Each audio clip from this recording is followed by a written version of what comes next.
नमस्कार। मु स्वागतिका। मो कहानीर शीर्षक बुड़ी जाउथिबा किछि संपर्कर ना।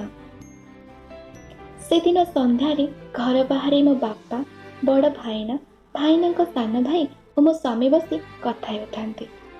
ए लॉकडाउन जोगु आमे समस्ते गोटे जगार रही जाइछु। सतरे बहुत वर्ष पर आमको एकाठी रहिबार गोटे सुजोग मिलला। मु मोर बारंडारे बसी उल बुणु थाए।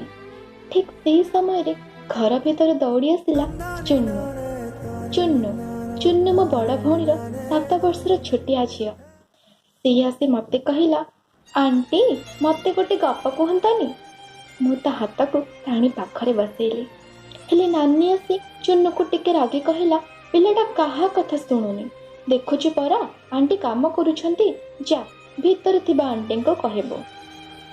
भीतर थिबा आंटी कहले चुन्नूर खोड़ी। गीता नानी रोषेई करुथिले।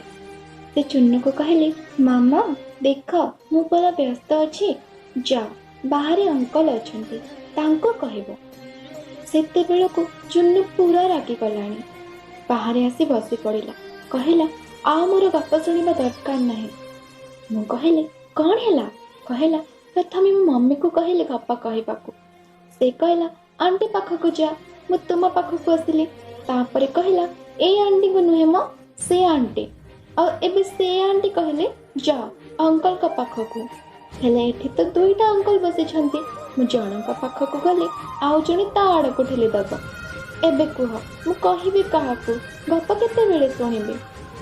चुन्नूर मिठा मिठा अभियोग रे मु ता मनर कथा को बुझी पारिली।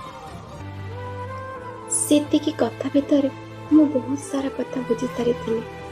पिला माननकु गोटे गोटे इंग्राजी शब्द शिखै दे ओडियार केते गुडे संपर्क को आमे मारी दियोछे। चुन्नू को बुझाई कहली, चुन्नू मो कथा मानिबो? से कहला, कौन करिबे आंटी? मु कहली, आंटी नु तुमे मते आज ठार माउसी बोली डाकेबो आ मो स्वामी को मौसा बोली डाकेबो। भीतर जो आंटी नहंती तांको तो खोड़ी बोली डाकेबो आ तांको स्वामी को दादा बोली कहबो। से किछि बुझी पारिलानी। कहला, व्हाट आंटी ए दादा खोड़ी मौसा माउसी ए सब कौन जे?